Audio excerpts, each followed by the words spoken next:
this is how like you make a not, grown man not album. It was a grown man album. Like Nas dropped some shit that was such a far cry from anything he'd done before. I would say anything that hip hop has ever seen.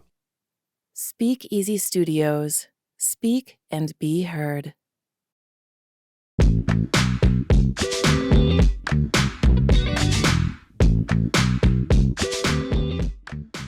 Yo, this is Stephen Lee.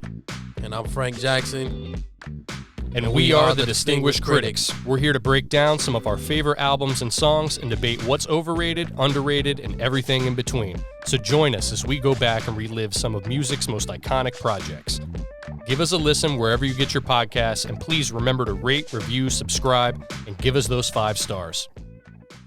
What's up, everybody, and welcome to another edition of This or That. I'm Stephen Lee, as always, joined by Frank Jackson, and today we're going to be discussing 2 albums that most people would hold as modern classics. That's right, we're talking about J. Cole's KOD, released on April 20th, 2018, and Nas's Magic, released on Christmas Eve, 2021. Frank, how you doing today, man?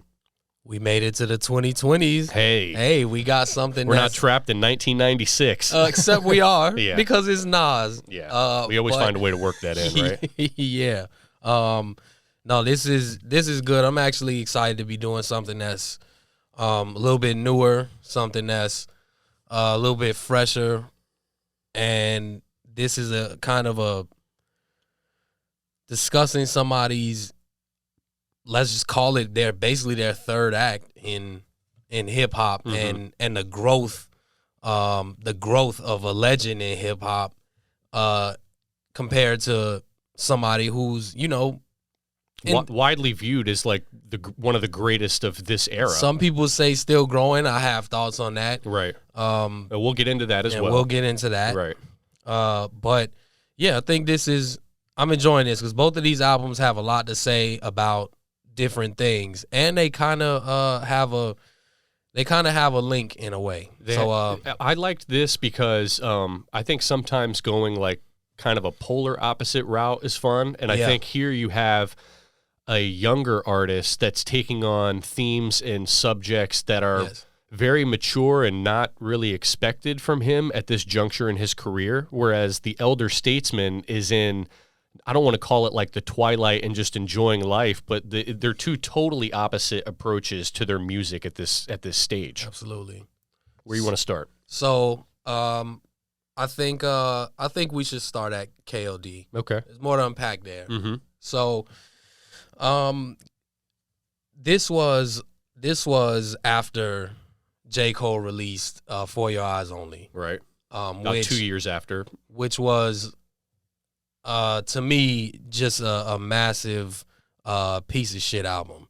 And I didn't enjoy it at all whatsoever. At this point, I was kind of like out on Cole. You're already pissing off his fans. I know. I mean, we're 2.5 minutes into this. It's so fine. Okay. And at this point, I was out on Cole because I'm like, okay, I guess he just lost the hunger. Like, yeah, I get it. Okay, he's talking about important things, but at the end of the day, I think sometimes people lose sight of, like, it still can't just be a boring ass album. It can't just be an album of like just low energy, just talking about all this shit, and we're supposed to sit there and listen to you during this lecture. It still has to be intriguing in some way. Right. It is music. Yeah, exactly. So you want to be drawn that's into the thing. it. At the end of the day, it is music. And look, throughout history, I mean, hip hop is, at the end of the day, it is poetry in the music form, where you have someone that is kind of explaining through their prism from the less fortunate side of the socioeconomic scale of the things that they see. There's always going to be elements of that, right? Well, yes. So what I'm saying is the most revered artists throughout hip hop history have been really good at that, right? Like you go back to Grandmaster Flash with The Message, and that's probably the first one, and then it goes all the way up through Public Enemy, Tupac, right, and then it goes all the way up to KOD and Cole. And the reason I say that is because Cole fully pulled me back in with this, because this was that combination of both. I agree with that. This was really good music. This was still something that you can bounce to, but Cole is talking about incredibly important things on this album, dealing with important things, mental health, and all of these addictions from actual drugs to clout chasing to phone addiction, love to phone addiction, right. like all of this different stuff. And this is, I think, like, this is the shit that Cole has in him, where he can marry these two worlds pretty perfectly because he is a brilliant MC. He's very good. Brilliant MC. Yeah. And he's a really smart dude. So I think KOD was the fruition of that. And, you know, we both prefer, like, this wasn't an EP. What was this, one song longer than what it would have taken to be considered an EP? And no, it was a couple. This is a 12-song album. Oh, it was 12. Yeah, that's right. 12 That's songs. right. This is 12 songs. Yeah, yeah. Now, Magic, which we'll discuss here in a little bit, that's 9 songs. I had them reversed. Right. We prefer shorter albums. So I enjoy the fact, too, that this one, both of them are shorter albums. Concise. And I think in those 12 songs, he was able to get done everything that he kind of wanted to say. I don't know how true it is, but he did say at, I think, one of his release parties that he basically put this whole album together in just a couple weeks because it was just all that's what he was feeling at the time. That's what he was feeling, and it was just coming out, and it was just pen to paper. Right. And great artists are able to do that. Like when you're feeling a certain way about, if something hits you like that, they are able to channel that, and then it does maybe turn into this kind of rapid fire, like you're catching fire with what you're doing, and you really want to capture all of this and put it out. And I think with Cole, the thing for me is like his career is just different in terms of like what you're getting with each album. Because if you look at like the Sideline Story, it's almost like a collection of some of those songs from like the mixtapes almost, and it is more of like your standard hip-hop release. Then you have Born Sinner, which is still kind of that, but like it's a really good album, and you can tell that this guy's like an MC's MC. 2014 is like that first glimpse of, I think, like personal Cole, but he's like having fun with it. There's almost like a lighthearted, like adolescent feel with it, right? Then you go to For Your Eyes Only, and it felt like too steep into this whole. It was too much of a shift. It wasn't balanced. It wasn't balanced at all, and it was very boring. And I think that like to follow up 2014 with For Your Eyes Only, it's like, oh man, this is a significant step back. And I'm not going to crucify him for that because there are artists that have done that in their career before, and it's how you bounce back. And I think KOD, to make a 12-song album and it really like subject matter wise, like this is a very bleak album. It is. We've talked about projects and it's like, you know, hey, what do you consider the theme to be or the concept, if any, with this project? Well, this definitely has one, and it is that addiction thing, right? So I think it's a massive like risk for him to say, okay, I'm going to put this album out and go the complete opposite way with what you would expect like a top-of-the-game artist to be releasing at that point. This is not like luxury rap. This isn't the fun adolescent reminiscing rap. This is literally talking about a whole generation of new artists and rappers and their addictions to all of these things, and like how it almost went from in hip-hop, like you glorify the drug dealing, but now it's like you're glorifying the drug usage, right? Like from prescription pills to promethazine to all of this. And like he basically said, hey, I looked at like this whole SoundCloud landscape and basically modeled this album after that, but changed the theme of it and completely. he even one thing that's so just clever to me about it, like he even changed his flow to mimic theirs since they all sound the same. And it's still, but it just shows you like he's so talented, even using like that flow, sounds great. Right. And you know what he's doing there. So yeah, the KOD stood for a few things: Kids on Drugs, King Overdose, and Kill Our Demons. Right. And I mean, literally in this album, he kind of is addressing all three of those things, right? Yeah, I mean, he's kind of, so the Kids on Drugs, I mean, you just spoke on that. That's kind of what he was referring to there. With the King Disease stuff, that's the stuff that's more about like him, right? King Overdose. I mean, sorry, King Overdose. You still got King Nas Disease, on your mind. Nas on my mind. Yeah. King Overdose, that's kind of talking about him. Right. Where at the stage that he's at right now, right? And then you have songs like Kevin's Heart. That's kind of shit where he's talking about himself and like how he's now on this level and he has to try to not fall victim to these same things, right? And then the Kill Our Demons part, that's kind of like, all right, is how do we overcome this shit? How do we become better than this shit? You know, that throughout this album, he does kind of, he's not just judging, he's also trying to offer ways to help. He is throughout this album saying stuff like, look, I got a better way. Right. You know, you don't have to try to self-medicate. You can there's therapy, there's meditation. You can talk to me. Right. Shit. Like, you know, so trying to take on that I do love OG that role. about this album too, is it's not just kind of like that person wagging their finger. Preachy. Like, you don't need to be doing this shit. It's stupid. It's like, but I'm also here. Like, trust me, bro. I know exactly what you're going through. I've been through it. I can help you get through it. But you know, when you're at a certain age, regardless of how it's being presented to you, you're not trying to hear that. You're not trying to hear it. It's going to be viewed as criticism or hating or however you want to classify that, right? And I do feel like a number of rappers kind of came out and said that, you know, basically like, who are you to tell me to not do this, or where were you 10 years ago? Like, you think you know, yada, yada, yada. But if you really actually listen to what he's saying on this album, there's none of it that's like too preachy at all.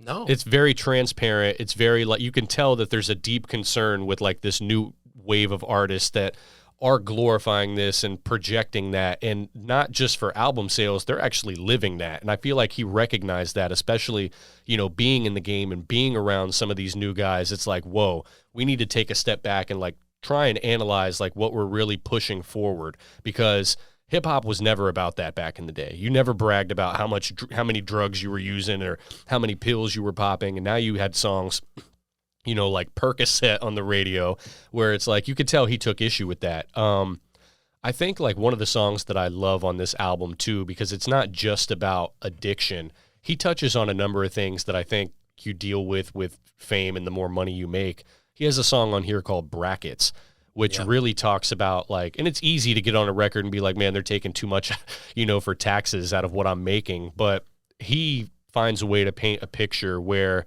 he's basically saying like, hey, it's 2018. I should be able to get on an app on my phone and dictate where this money is going, whether it be for curriculum, whether it be for, you know, investing in his own community, as opposed to not knowing, and then it ends up being some company that's, you know, pushing guns and they end up in his neighborhood. So the way that he painted that picture, like, again, I think he's really in depth and in touch with himself, and he knows where he wants to go with the messages on this album.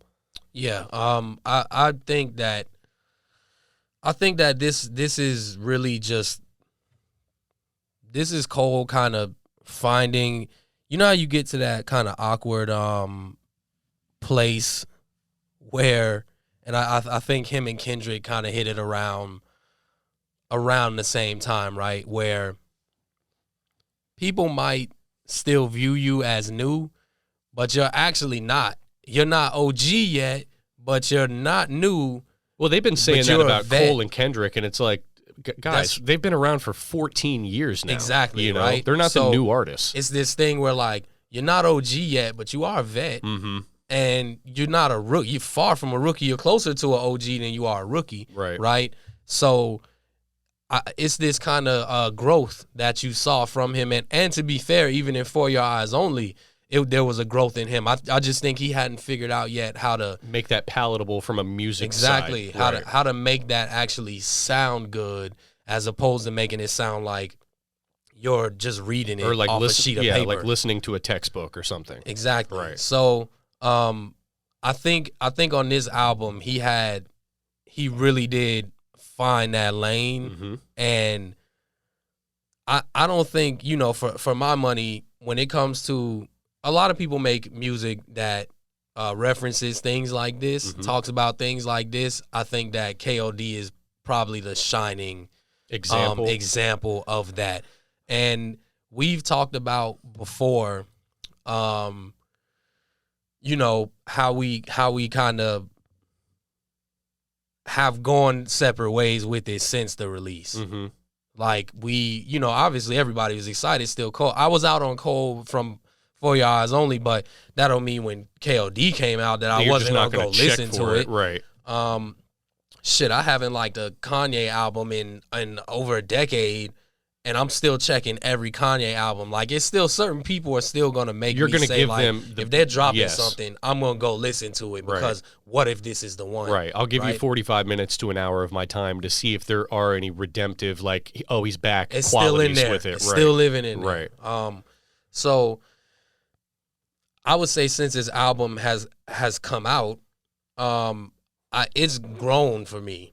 Like, I think that it has aged incredibly well, and I think I like it now even more than I did when it came out, because there is a lot to unpack on this album, and I just do have a more of an appreciation for kind of the type of look.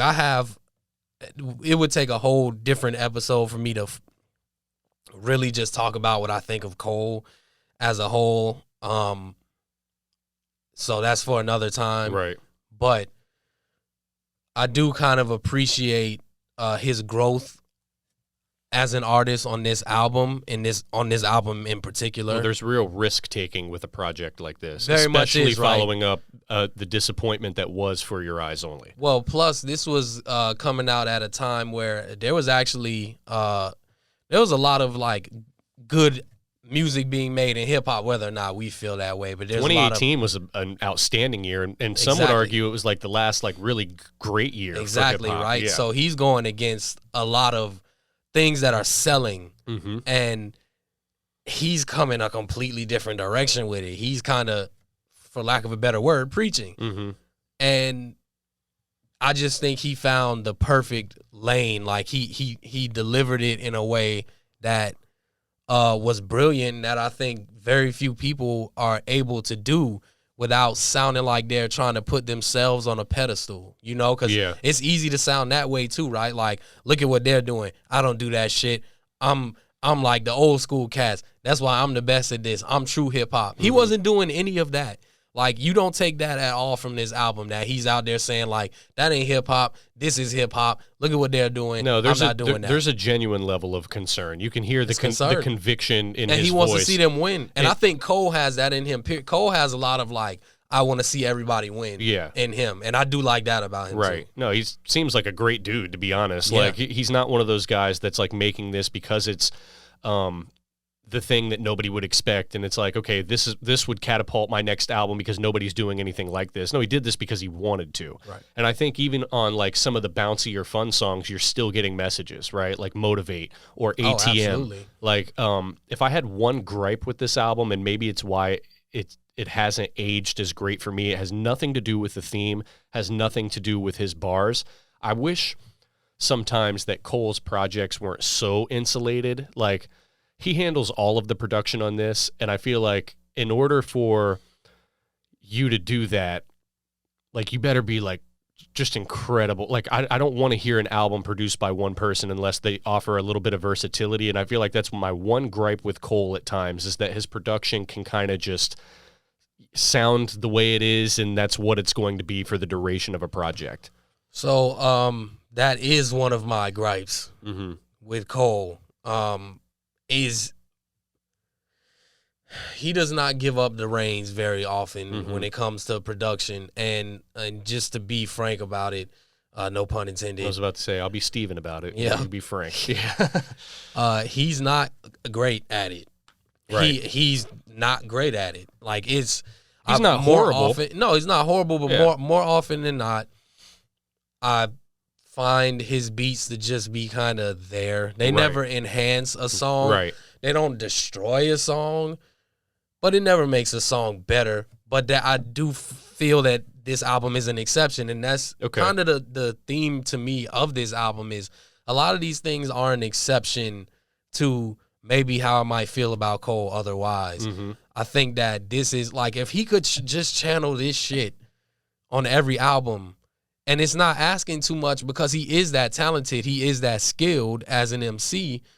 If he could channel this, he would be where I have other people. I'm not doing that right now. Yeah, I know what you want to say. But he doesn't. But just to this album in particular, I do think he nailed the production on this. Okay. I think the production was perfect for what he was delivering. It is dreary. I mean, Yeah. like for the most part, like it's very somber. And even when he's taking on, like, even when he's kind of mimicking the SoundCloud rappers and Right. how they do things, the beats for that are perfect, right? Right. Like he's putting the right beats on the right songs, and then on the ones that are a little more gloomy, he has that kind of feel on them. Melancholic type of. Yes. Exactly. So I just think, you know, this album, no matter where you had it when you first heard it, the one thing it's not going to do, even if it doesn't age better and better with time, Right. it's never going to age. It's never going to get worse. Fall off. Yeah. I agree it with doesn't that. sound worse. It might not like ascend as the years go by for me. Like for me personally, again, I think it's a great album, arguably his best, depending on what you're looking for from Cole, because there are a couple different type of projects from him that are going to be very different. So, but I would never like drop it as the years go on. I think, again, the one thing that kind of scales it back a little bit for me is the production. It can get a little bit monotonous, but this is still a damn good album. Would you consider it to be his best? I enjoy this album more than any of his albums. Okay. I would say We should talk about the it's cover changed. too. Yes. Yeah. It's changed over the years, Mhm. right? Like so when it came out, I loved Born Sinner. So when Born Sinner came out, I immediately felt like, all right, like Cole was good before, but now I feel like he's taking a step. He's gonna end up being like great, right? Mhm. Then he drops 2014, and it's like this is the culmination, It's right? an Like evolution of this it. is Right. this is about to keep going. It's about to keep going. And so at the time, for many years, I still had Born Sinner over 2014, even though 2014 was, without question, the more polished and I would say complete, concise album. Yeah, because Born Sinner got a little long in the tooth as well. It did, Yeah. and it kind of, I don't think Born Sinner exactly really knew what he wanted to be. It was just kind of a bunch of his thoughts just thrown up everywhere, but it was still great because, you know, he's good. And then For Your Eyes Only came out, and it's not just that, it's like other shit, because he does the other, what's the other shit called with his like label stuff? Dreamville Yeah, all of that stuff. compilations and trying to push his artists. And I just felt like they were terrible. Right. Like I didn't like anything he It's was hard doing to push after a crew, man. After 2014, I wasn't liking anything that he was really doing or that I was hearing, and it's like, Well, all there's right. like a 3.5 year period between 2014 Yeah. and this album. So, yeah, especially when you look at what other artists, again, we won't go into that, but what they're doing at the time, it's like, man, they're continuing to get better and better and better. And I do feel like Cole got a so little what stale. I wanted from Cole, and there's two ways to look at it, right? Either I didn't get it or I got it not in the way that I thought I would, and I was so upset by it, right? What I wanted from Cole after 2014 was, all right, now I want to see you take a chance on something because some other people were doing that, yeah. right? So, They weren't going the conventional route with right, their they next kind of wanted to releases. explore, like, all right, how great am I fully as an artist? Right. Like, how far can I go? I didn't want to hear 2014 again. Right. Let's, Well, we didn't get that. No. Yeah. No. So I want him to like kind of take a chance, do something different, right? So I can either say he didn't give me that, or I can say he did give me that and it was terrible. Right. It just didn't work. Like, so, you know, that's why I felt that way. But anyway, so KOD comes out, and at that point I had it, Born Sinner, 2014 KOD. 2014 KOD. Right. Now, as the years have gone on, I do think I have KOD first. Okay. I have KOD first, then 2014, then Born Sinner, because Yeah. I will give 2014's highs just are much higher than Born Sinner. I think those albums are closer than people give them credit for. I think most people actually have 2014 as Cole's best album. I Oh, do personally. yeah. Even you know, and that's 9 years old now, and I would Yeah. still kind of have it there. But KOD's like a close two. Yeah. One thing that when he announced this album that kind of reeled me in, I did want to talk about the cover, because I'm like a stickler for like, I feel like a cover. I've always been that way. Just going to the store and seeing like, damn, that looks cool, man. Like, I hope the music can live up to that, you know. And this cover was like, I think, a perfect representation of what this album was. It was. Like, packaging all of this together, and this is going to be your theme.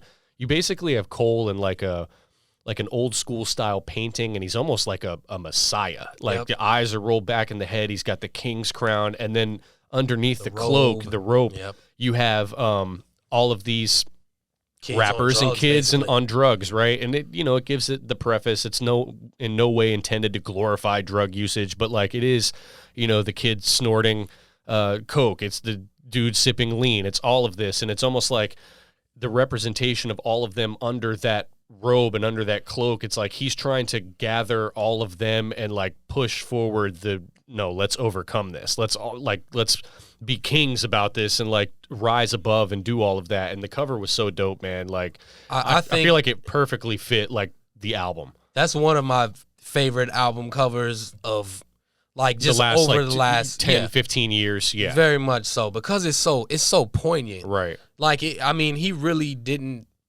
try to mask anything at all. Like you said, he gave the disclaimer and everything, but it needed to be that visually just polarizing. Yeah, it needed to be that, right? You needed to be able to look at it and be like, whoa, what is happening here, right? Yeah. Because that is what this shit is about. I will say, though, to that point, I think as great as that cover is, I do think that coincidentally might be what some of these other rappers took such exception to, right? Yeah. Not because of the imagery of the kids doing drugs, but more so him being this kind of godlike figure. Yes, like while a very Messiah type kids under his robe doing drugs. Right.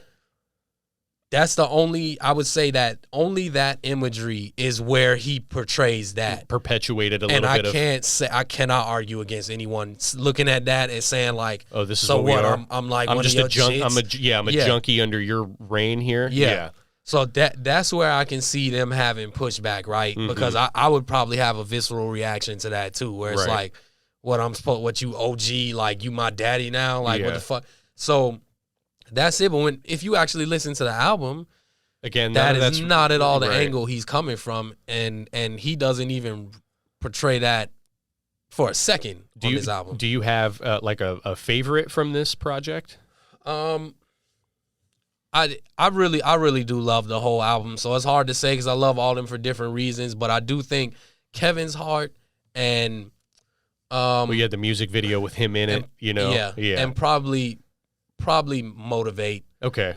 Motivate, ironically to me, man, that's one of the beats that I love, and it reminds me of like one of those bouncy old like No Limit type of motivate. Like I love that song. I think for me it'd probably be Once an Addict. I like because a lot of artists have talked about like parental struggles with drug addiction and stuff like that, but I feel like this is one of the examples because Cole's such like an excellent MC. Like he really paints that picture. It's easy to get on a record and be like, man, my mom was on drugs, daddy wasn't home, He's very good with that. He's very good. Like he painted that from like just little incidents where it's like he's coming home early in the morning, he knows what it's about to be with her. Like all of these struggles where it's like isolated moments that he's pointing to, and it like you can really envision that, you know? So I would say that that's probably my favorite. I could easily go with a song like Motivate because it's fun, but I'm doing the album like a disservice if I'm just going to pick the one song that's like the fun song on the album. It's like if I'm appreciating this because of the theme and how much he embraced this concept, I'm more drawn to like a song dealing with that. Right. You know what I mean? Which is why I do think Kevin's Heart is probably number one for me. I think the everything is perfect on it. I love his production on this. I love the subject matter. And I do love how personal Cole gets. Mm-hmm. Like that is something that I would say just one of the words you would have to use when you describe Cole is vulnerability. Mm-hmm. He always has that vulnerability, and it kind of flips that whole like masculinity shit on his head, right? Because he is still viewed by many people as being the man, right? Mm-hmm. But Cole is as vulnerable an artist as you'll see. Like he will talk about his personal struggles. He will talk about his feelings. He'll dive deep into his mental psyche like all of us are his therapists, mm-hmm. right? And There's I like do Andre, love that about him. there's like Andre 3000 elements about his character as well. Like he is very much a minimalist when it comes to a lot of things, especially when compared to him other and Kendrick hip hop are both artists like that. Yeah. Where it's like they rather just duck the hell off. Correct. And then when you see them, you'll see them. Or you'll hear like a random story that he went and paid tuition for some kid's like something like that. Like he's very much comfortable with being vulnerable in his music, but like in terms of just being out there and perpetuating what you would expect from a normal hip hop artist, he's the polar opposite of that. There are so many qualities about Cole, really as a human being and as an artist, that I can truly appreciate, even though I can acknowledge that I don't just salivate over everything that he drops. You don't have to be a stan to really appreciate like what this dude can do when he's in his pocket. Right. Because he's not always in his pocket, but that's the thing, right? But when he's as good as anybody. Mm-hmm. Like, I mean, he can really make music as good as anyone when he's in his pocket. So I just think that this album as a whole, I can't find many, Well, that's the beauty of the 12. That's the beauty of like the 12 song thing. Exactly. Too. Yeah. Right. Like he had all of this shit that came rushing to him over the course of those couple weeks when he wrote it down. He made just that. Mm-hmm. He didn't like 18. Oh, well, I had this idea from 6 months ago. Let me throw that in there. Yeah. No, I didn't get this in on the last album. Let me throw that in there. Like, no, he embraced what came to him. Yes. Boom. He stuck to the thing. He stuck to the subject matter. And it's worth mentioning too, this album was like, again, for the content and the subject matter, this album was wildly successful. I think he tied the Beatles for like the most amount of songs in like, I don't know if it was the top 20 or top 100, like at the same time. Which is like, man, that speaks to like Cole's bass. That speaks to how good he is as an artist, and the fact that he can make an album like this and it's still going to transcend and like do well commercially. Yep. You want to get into Nas? Let's do it. So Nas, this is wild, and Frank, I want you to touch on this too, because like we're both such Nas fans, and you mentioned the third act earlier, and it really has been that. Like you have an artist that comes out and drops what is widely to this day considered to be the best hip hop album of all time, and I'm not going to dispute that. I think Illmatic is a perfect piece of art, and then he goes through a kind of a rut, and then he comes back with Stillmatic, and then he drops Life is Good in 2012, which is like, okay, wow. Like this is better than the past 4 or 5 albums that he's dropped. And then we have Nasir as part of that Good Music, 7 or 5, whatever, how many albums once a week throughout that period around the same time that Cole dropped KOD, ironically. Yep. And it was like, okay, where's Nas at now? King's Disease comes out with Hit Boy, and Hit Boy is one of those producers, unlike Cole, in my opinion, where he can give you everything. Like you can hear a beat from Hit Boy, great, and you wouldn't know that like he's not married to one particular sound. And I think that that's why, like, as Nas drops King's Disease and King's Disease 2, and then we go into Magic, like this works so well because he is so versatile, and I feel like he breathed new life into like Nas's like wanting to make music. Hit Boy is as versatile a producer as I've seen, man. Mm-hmm. Like he really is. He can give you whatever you need, and like it's not even just with Nas. Like Hit Boy has just produced some bangers like throughout his career, and right now, I mean, you talk about a Nas alluded to this a little bit, but this does feel like some Gang Starr shit. Like the team up of the producer and the rapper, and it does feel like that, where it's like, man, this was a match made in heaven right here. Because, it does, you mentioned, so Nas drops just the holy grail of albums right off the bat, right? And then Now It Was Written gets the love that it should have gotten originally, but when It Was Written came out, it was not regarded as such a way. It wasn't viewed as a flop, but it was viewed as, that's a step back. Right. And we don't have to, I didn't say all of that to go through, like, we don't have to go through his entire catalog, but it's just more so to... No, I'm saying this to... So, he does have what is, at best, you could call it hit and miss. Right. Hit and miss, right? I remember when Life is Good came out, we were like, holy shit. There it is. Like, this is how like you make a not grown man album. It was a grown man album. Like Nas dropped some shit that was such a far cry from anything he'd done before. I would say anything that hip hop has ever seen. Yes. I think the only comparable thing would be Marvin Gaye's "Here My Dear," where it's an album dealing with marriage, but in a very mature way, and it's exploring these themes throughout. And the reflection, the self-reflection. There's no bitterness. All of it. He balanced all of that. Owns his mistakes, his flaws, all of it, right? So that shit comes out, and it's like he's back. And then disappointment. We wait 6 years. Disappointment after disappointment. Right. Like that. I remember listening to Nasir, and I was so sad. Like, cause it was just disappointment. I'm like, okay, something has to come along here. Like, I think maybe the one song I did like was that "Cop Shot the Kid" song. Yeah, but on any other great Nas album, that'd just be another song. Yeah, that's the thing. Is like I had to force myself to make one of these better than it was. Right. So at that point, it's like maybe this is just what he's gonna be. Right, up and down, up and down, up and down. He gets with Hit Boy, and now we're talking about like this is so different because this is not Nas kind of throwing shit that he'd written down before just on a canvas and somebody make a beat for it and put that shit out. Which has been something he's done pretty much his entire career. He's done that a lot, right?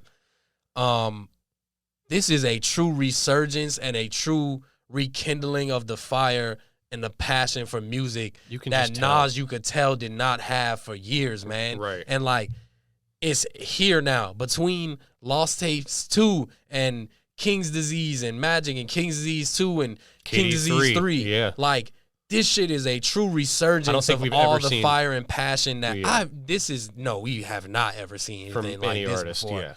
Because this shit is coming, this isn't old stuff. Right. This is like, Nas is right now in the zone so much that he's dropping just year after year after year. And hell, with this came, 6 months after... was it 6 months? No, it was like 4 months. Yeah, it was like 3 or 4 months, and like I'm glad that we chose Magic. I know this sounds like kind of a weird comparison to compare to KOD, and it's not so much a comparison, more so like just because they're in two totally different spectrums. It's more so like, what do you enjoy more, or what would you consider better? I did want to say, my bad, not to cut you off, but the one thing I mentioned earlier when I said there's a similarity between KOD and not this album but the artist is King's Disease is referring to some of the same shit that KOD is resting on your laurels, and so one of the veins of what Cole was talking about is what that whole King's Disease series is about. Right. But I was just gonna say, like, you can tell Nas is so much in the zone. It's one thing to get King's Disease and you're like, wow, okay, Hit Boy and Nas, maybe the pairing that we needed and never knew it. King's Disease 2 comes out and it's like, okay, Nas is kind of like in his bag right now. I think King's Disease 2 like has two of my favorite songs of the past 10 years in Death Row East and No Phony Love with Charlie Wilson, but either way, a complete project. Nas then proves again he's so much in his bag that he's like, Merry Christmas, motherfucker. Here's 9 songs that like and you can tell, Frank, these aren't leftovers or outtakes. Magic feels like Magic might be my favorite out of all of these because it is 9 songs and I enjoy them so much. Like it starts off with Speechless. Yeah. And if you listen to that beat, it's like Hit Boy is so in tune with what Nas would work over. Speechless sounds like some 1997 Dr. Dre The Firm shit, but in the right way. Yeah, in the right way.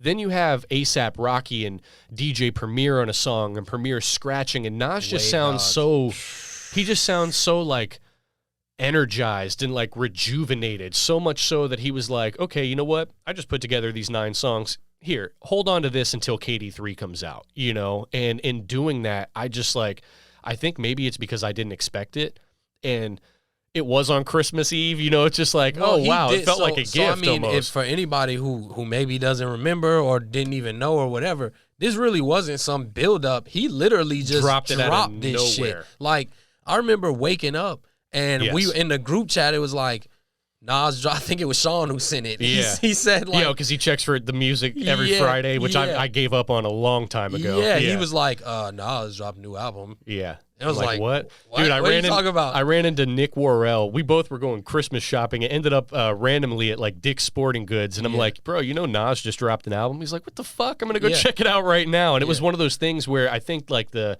surprise factor of it like added this like, oh, I want to go peep this. And because, again, you know how I like my albums. The fact that this wasn't 18 songs and it was 9 and they're all excellent. I mean, there are like little nuggets on this album that I love just from nostalgia and personal reasons. You got to feel me from Cali out to the Calliope. It's okay, shouting out, New Orleans. Yeah. I don't know, man. It was something about this project that was just like so perfect for me. So on this album, I think it's very interesting because there's some similarities to things that Nas has done before, but they feel so different on this album. Mm-hmm. So one thing that Nas does do on this album is look, Nas has never been one that's afraid to give himself flowers. Mm-hmm. He's done that throughout time because he knows who he is. Right. Like, there's nothing wrong with knowing if everybody who you else are. Is saying it, like, then I can say it too. Yeah, I can say it too, right? But this one doesn't feel like he's navel gazing. Like, it's not that thing where it's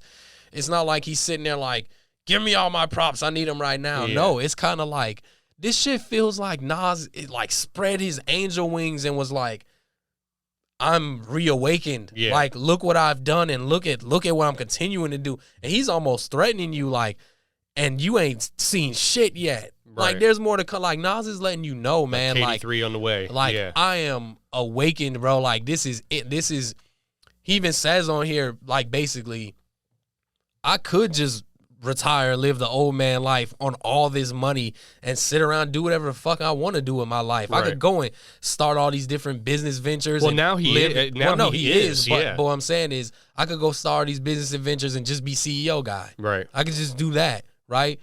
But the music is alive in him, like fully alive and reawakened in a way that you have to give credit to Hit Boy for that because I don't feel like Nas would be doing this if he didn't feel so comfortable in the studio with a guy like Hit Boy. I do not think there's anyone else who, first of all, it's rare these days. I feel like we talked about this on a recent episode. Yeah. It's rare for you to even have an artist and producer that they did the whole thing. Yeah, yeah. The Alchemist does that. Like, But Alchemist, that's his thing. Like, usually if you go get the Alchemist, you're probably getting him to do your whole shit. 11, 12 songs. You at least should if you can. But they're doing, like, this is just like an anthology of... It really is, man. Of just them. Because if you think about it, if you stack all of these together, like, and this is what's been released. I mean, Nas. Like, Nas has probably more unreleased material than anyone. Maybe Wayne or something like that. But, like, Nas could probably put out, like, a Lost Tapes 3 of genuine leftovers and outtakes with Hit Boy. But if you look in terms of what they've released over the past 3 years, right? Let's just say 2.5, because I want to say King's Disease came out in like August of 2020. How many songs is that? Like at least 50, right? Yeah. That have all been like Hit Boy and Nas, and at no point are you like, all right, man, I'm getting a little tired of this combination. It's like, no, I want more, Yeah. I was... There's been points where I've been really excited for kind of the next step for Nas. I remember he had on the Khaled album, was it Nas album coming? Nas album done, I think. Nas album done. Yeah. And I loved it, right? Because he sounded so good, like on that production. And I was super excited, like, all right, what we about to get? And then that was before Nasir, right? Correct, yeah. And so then Nasir, the Nas album that was done that he was talking about was Nasir. No, I don't think it was. Was it not? No, Did it get scrapped? Yeah, well, it probably is sitting in the vault somewhere because Nas album done, I want to say came out in like 2015 or 16. And as we know, Kanye literally like flew all of these guys out to Wyoming and then just did the session. So what you got was Nas like rushing this and kind of putting, like we talked about, putting those verses over beats. But see, I'm wondering, that's the thing. I'm thinking the content that he wrote just got applied to that new production. Maybe. And it sounded like ass. Maybe. You never would have thought Nas and Kanye would be the dud album. Now that being said, the album he was referring to could have been the Lost Tapes too, or most of what was on there, which Maybe. was, I mean, those were, I love that album. There are references I to love like, that album. there are references to, he said that was pretty much from like 2008 to like 2016 or 15. Yeah, so it could have, or 17 maybe, because there are references to like Prodigy's death, and he died in 2017. So I think that was more of a collection of just outtakes and but stuff I think like a that. lot of the shit probably ended up on there. Yeah. Which, you know, potential. It Right. had the potential. But either way, all I'm saying is there's been numerous times for Nas fans over the last, you know, decade and a half to get excited for something only to be like, right now, this isn't fool's gold. Like, it's now consistent. The thing is, you almost lose sight of it because it's happened so fast. Yeah. But Like this is consistency. Right. It's like I wish like a part of me like had time to like truly sit and dwell and appreciate like maybe this one project, but by the time you do that, it's like here comes another. We're being spoiled right now. By the way, we're about due. Yeah. If we're going off of like the trajectory that they've been on, we're about due. Now I don't know if it'll been be like a King's 5 projects in a row now. Yeah, I don't know if it'll be a King's Disease 4, but I have no doubt that he's still cooking up stuff with Hit Boy. Yeah, you know? can't. I mean, you can't break. Like, look, yeah, maybe you don't want to overdo it if the magic is run out, but there's no sign that the magic would have run out. No, like Nas is always going to have his pen. Yeah. Nas is always going to have that, and I just think it's rekindled, it's resparked in him. Like he has found a reason to write. He's found a reason to record passionately again. And Hit Boy damn sure ain't gonna lose his talent. No. In making beats. Like he well, KD3 is on the that most. path. That's the most recent release, and like that's arguably the best out of all of them. Yeah, you know, and in terms of like, it's only gotten better, critically in my acclaimed opinion. and everything. Like people are like, no, King's Disease 3 is where each project has gotten better than the last. I think in each my one, opinion. each one has gotten better. So we love this project. So I'm going to ask you 2 questions: favorite song, and is this a top? I'm going to say, is this a top like 8 Nas album? Because I believe again he has like 16 or 17. So is this in the upper half of his catalog? The only reason I'm gonna say no is because I do put KD3 before it. Okay. And we would have to we can do that's a whole nother episode. ranking It's right Nas? up there. Yeah. It's right up there. Yeah. It's very close, right? Maybe top 10. Certainly. Okay. Definitely Probably top 10. rounds that out. And it could be in that top 8, right? I just have to go through all of them, but it's way up there and deserves to be. And then favorite song. Favorite song is Wave Gods. The reason why is because, man, ASAP was so good on that. Like he was. And ASAP is a guy that we both like in small. I'm not going to sit here and say like I'm checking for his albums, but I don't think he's whack by any stretch. Not even close, right? Like ASAP is not a whack rapper at all, right? And man, he was so good. He was so perfect on this feature. I think he absolutely crushed it on this song. Premier, yeah. Like the scratches. Anytime that Nas and Premier are gonna come together on anything, right? Like, give me that shit all day. I will inject that straight into my vein. Wave Gods just sounded like a classic New York song, but like updated like and modern. It's modern. Yeah, so like that was the bridge of, and I don't want to call, which is still clever, right? Because it's paying homage, like with those scratches and with those samples, voice samples that they're playing throughout the song. Is paying homage to old school hip hop, right? But it sounds so modern, fresh. And that's just a tip of the cap to production. Hit Boy's been able to tap into that on so many different songs. I would probably go. I do think I'd have this in my top 8 Nas albums. Again, my rankings are different than a lot of people when it comes to Nas projects, but I just love like how unexpected this was, like how tight knit it was in terms of it being 9 songs. And this is an album that I can listen to like 4 times front to back, like easily, consecutively. Favorite song, I would probably go Speechless, because I love that updated like firm type of feeling, and I think it's a perfect album opener. And I like the way it closes with Dedicated too. I mean, the name of the album is called Magic, and you have the old school Mr. Magic kind of like samples throughout. And again, credit to Hit Boy for being able to put all of that together. Like Wu-Tang is for the children. Like, bro, this album has so many good songs on it, you know, for it being 9 songs. So I would definitely have this in my top 8. Let's go ahead and wrap this up. And again, this conversation is different than how we would normally go about this or that. I think, again, two totally different projects from two artists that are in totally different positions in their career. But I guess my question for you is, to simplify all of it, what do you enjoy more and where are you leaning with this?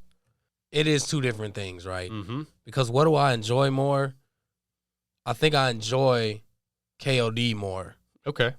I think I enjoy KOD more. It has more versatility. Substance. Yes, certainly. Has more substance. It has more versatility. The production is more versatile and not in a bad way. I think it deals with, it tackles a lot more important things than Magic.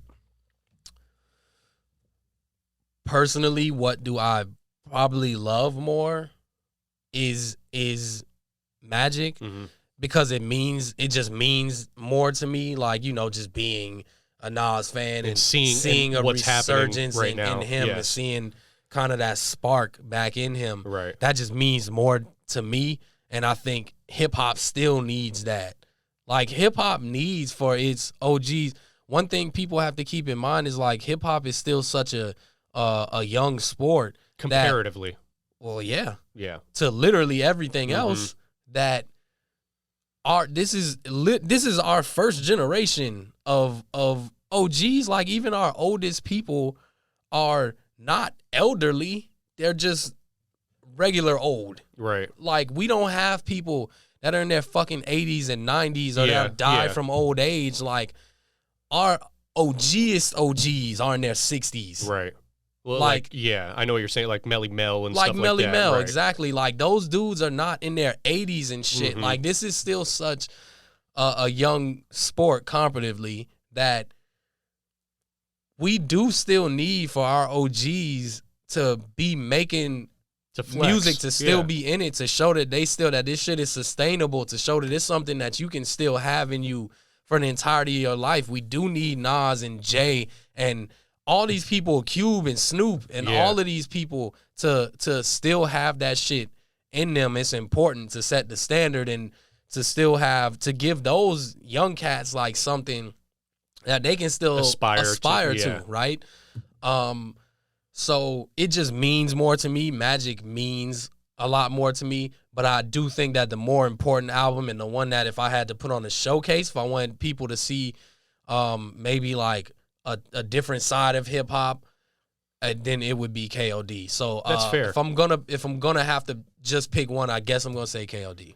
Yeah, I certainly think KOD's the more like important album. I think that it is like in a time where, again, I use like Percocet as an example. It's just like, no, this has become the norm amongst trap and hip hop. It's like, no, we're advocating that, we sip scissor all the time. People and this, are that, and the overdosing other. all the time. He went the complete opposite way with it, and again, not in a preachy way. I think it is arguable that this is Cole's best album.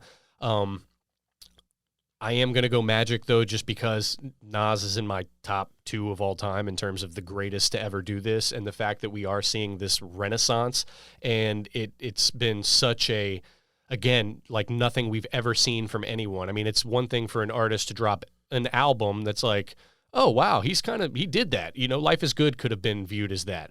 But to have 4 of these and, for Magic to just kind of be thrown in there like, no, here, take this too. This is my gift to you. It's just like, thank you. You know what I mean? But yeah, I would say Cole's album is definitely the more important piece and could easily be considered his best. Whereas Magic is not that for Nas, but what am I listening to more? What am I going to gravitate to more? It's going to be Magic. Yeah, and while this isn't Nas's best, it's also, in my opinion, important to view Nas's career in those stages, because it is that. Mm-hmm. Like, you can't compare Magic to some shit from the early 90s. Right. You just can't. It's not. And things are so insanely different now than they were then. And his age is so different. Like, he even makes mention, I'm 21 years past 27 summers or something. Yeah. He is, bro. Yeah. Like, he's damn near 50 years old. And again, not saying that that's like ancient, but like to compare something that he did when he was 19 or 20 years old. Like, you can't, it's such a different thing. So you shouldn't view it in that lens. Don't fucking compare this to Illmatic. Mm-hmm. For what? And we're this is the only genre that does stuff like that. Because if you look at, like, let's just use the Temptations, for example. Like, what they were doing in 1965 with, like, My Girl and It's Growing and Since I Lost My Baby, you can't compare that to Treat Her Like a Lady from 1985. I mean, it's two totally different sounds. You got to acknowledge them, though, as, like, these are both great periods for these artists, and that's what it is. So let us know what you guys think in the comments, certainly about the Cole album and how that kind of impacted hip-hop. And then again, if you haven't checked out Magic, because it was kind of sandwiched in between and buried, you know, with the whole KD run, definitely check that out as well and let us know what you think. And until then, see ya. Thanks for giving us a listen. Give us your feedback and let us know how you really feel. Subscribe, rate, review, and we'll see you next week.